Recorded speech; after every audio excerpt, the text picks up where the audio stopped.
Well, hey everyone, it has finally happened. I have found something about the Mavic Air that I don't like. Yeah, now it's not really a big thing. In fact, it's a very small thing, and that's why it's a problem for me. I'm talking about the SD card, the micro SD card that goes in the back of the drone. You open up this little access panel, and then you have to poke your finger in there with your fingernail, which I really don't have very long fingernails. And there's not a lot of space, and I have a very difficult time. Once I get it popped out, you press in on it, then it springs partway out. I cannot, for the life of me, reach in there and grab it and pull it out. I've tried it upside down, I've tried shaking it, I've tried all kinds of stuff, and my fingers are simply too big to fit in there. And I really don't have, big hands, but evidently they're just a little bit too big to fit in that slot. So I've come up with a couple of workarounds. The first is a pair of tweezers.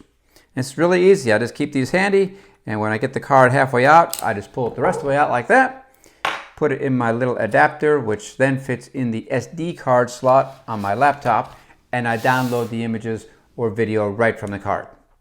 The second workaround I've come up with is to use the USB-C cable that came with the Mavic Air. You simply take the USB-C end, plug it into the drone, take the USB end, plug it into your laptop or your desktop. It shows up as a drive. You find the right one and you transfer them across onto your hard drive just like you would any other external drive. So they both work. Transferring with the cable takes about twice as long as transferring directly from the card. However, if you factor in all the time that I spend trying to get the card out, it's probably faster for me to just do it with the cable if I can't find my tweezers. If my tweezers are handy, that's really quick.